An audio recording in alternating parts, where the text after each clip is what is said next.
I want to talk about creating engaging content. So what is engaging content anyway? Well, it's content that results in some kind of action. So your visitors, your readers, your YouTube viewers, whatever it is, by the end of the content that they have consumed, they take some form of positive action that has a benefit to your business. So, let me tell you a true story about my journey in content marketing and as a content creator. So ages ago, years ago, I was creating content and I was getting traffic. It was coming in. The website was growing pretty quickly and I thought everything was really good apart from the one problem. I wasn't making any money. There was no conversions and I couldn't get my head around this. And it was a bit of a struggle. I was trying different things.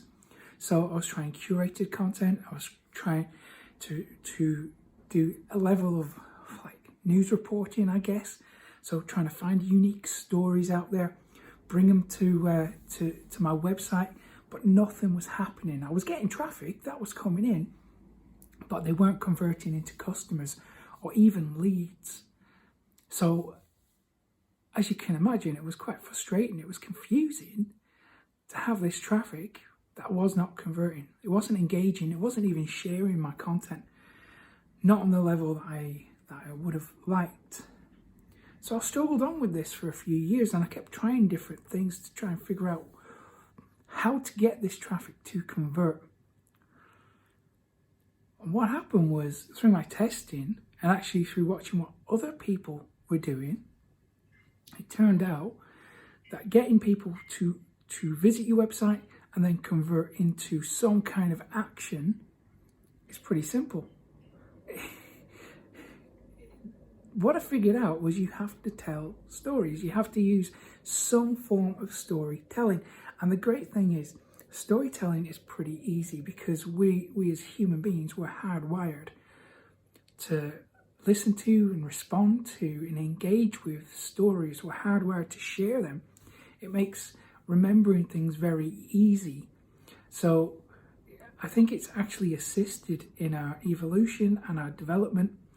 I mean, that's how cavemen used to warn people about, which areas to not go that were danger. They draw out cave drawings and that was the form of storytelling back then. So it's really a part of our DNA almost.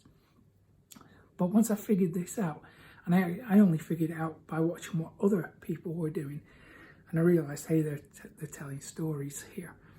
And the great thing is they are easy, anyone can do them, and a story can be a sentence. It can be a few words really. It just has to take someone on a journey, and that journey doesn't have to be particularly a long or detailed one. It just has to convey a message quite clearly.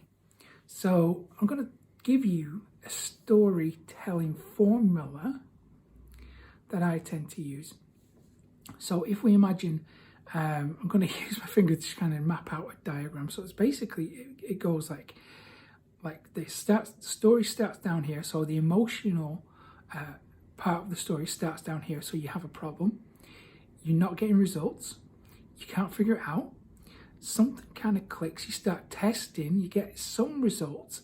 And then eventually, because you keep working and trying different things, you end up here where you succeed. So it's basically taking someone from here to there. It's a very simple story arc.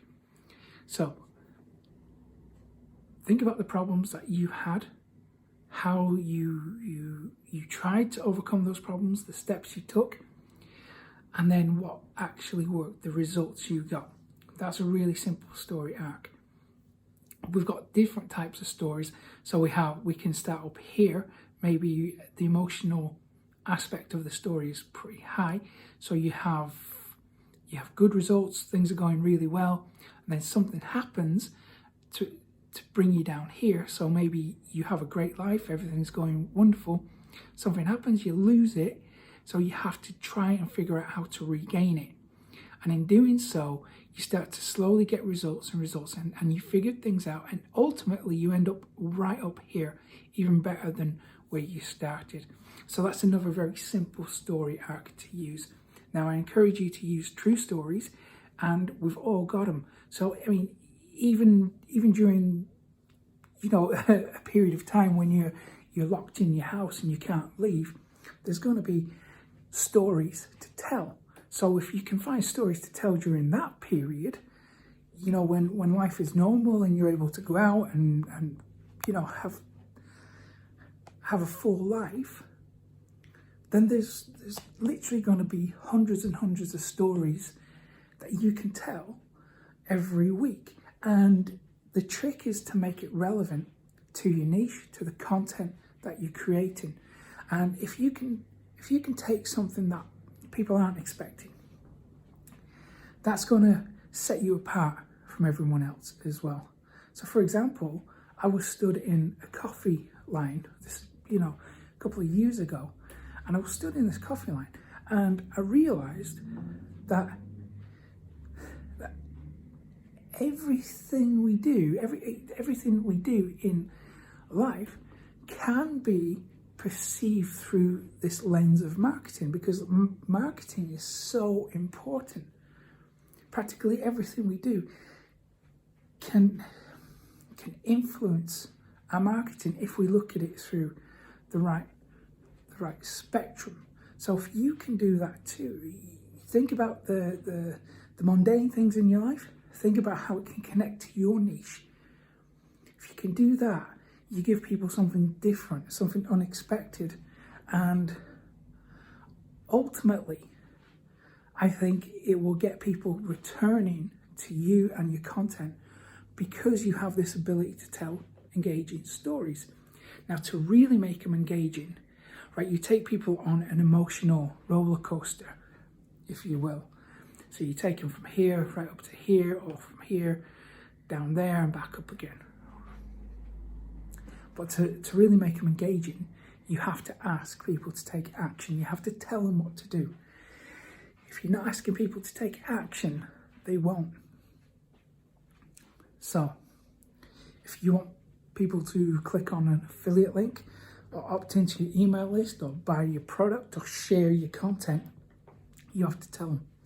And that, once you've taken them on this emotional journey, where you've engaged with their imagination, they've felt something. It's so important to make people feel something.